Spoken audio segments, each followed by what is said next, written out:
magandang umaga. Narito na ang pinakahuli sa ating minomonitor na si Tropical Storm Kaloy na may international name na hagupit.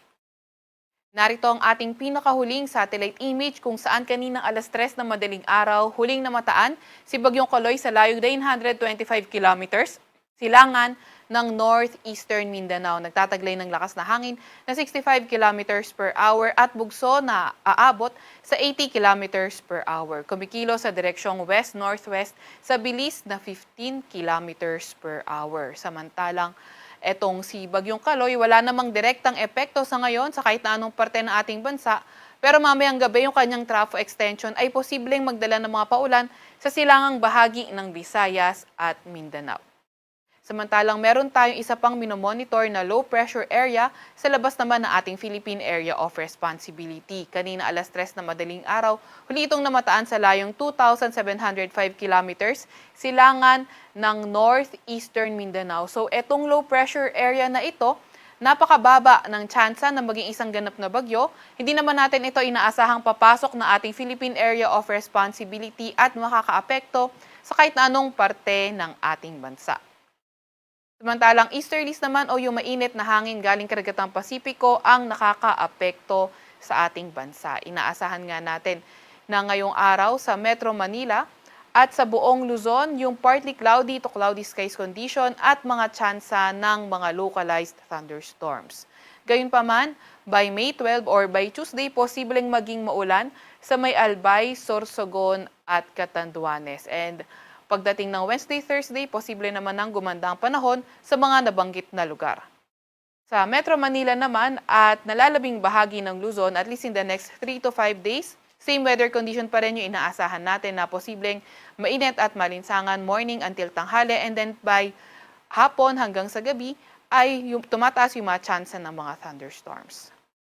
Agwat ang temperatura sa Metro Manila ay 27 to 35 degrees Celsius. 17 to 27 degrees Celsius sa may Baguio, 26 to 33 degrees Celsius sa may Lawag, 26 to 39 degrees Celsius sa may Tugigaraw, 24 to 33 degrees Celsius sa may Tagaytay at 26 to 33 degrees Celsius naman sa may Legazpi.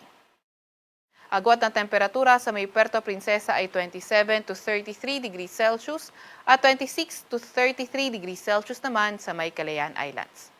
Para naman sa lagay ng panahon sa Visayas at Mindanao, inaasahan nga natin na sa may lugar ng Visayas at Mindanao, fair weather conditions pa rin at may mga tsansa ng mga thunderstorms pagdating ng gabi. Pero as early as tonight, yung silangang bahagi ng Visayas at Mindanao ay posibleng maging maulan dahil nga sa epekto pa rin ng trough extension ni Bagyong Kaloy. So yung mga pag-ulan na yan ay pwedeng umabot hanggang Tuesday.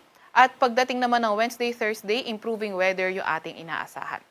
Sa nalalabing bahagi ng Visayas and Mindanao area, in the next 3 to 5 days, partly cloudy to cloudy skies pa rin ang ating inaasahan, mainit at malinsangan, morning hanggang tanghali, at pagdating ng hapon, tumataas ang mga tsansa ng mga thunderstorms. Agwat ng temperatura sa Tacloban at Cagayan ay 26 to 32 degrees Celsius. 27 to 32 degrees Celsius sa may Cebu at 27 to 33 degrees Celsius sa may Iloilo. Ang pinakamataas naman na temperatura sa Davao at Zamboanga ay posibleng umabot ng 34 degrees Celsius.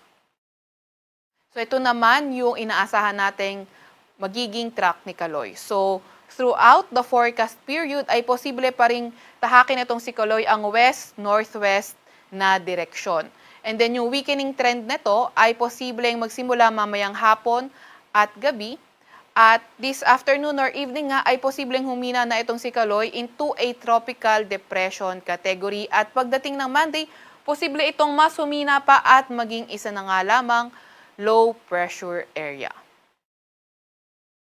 Para naman sa lagay ng karagatan up to moderate seas, sa mga lugar na ito. So, up to 2.5 meters sa may eastern seaboard ng Northern Samar, Eastern Samar, Siargao, Bukas Grande Island, seaboards ng Batanes, western seaboard ng Babuyan Islands at ang northwestern seaboard ng Ilocos Norte.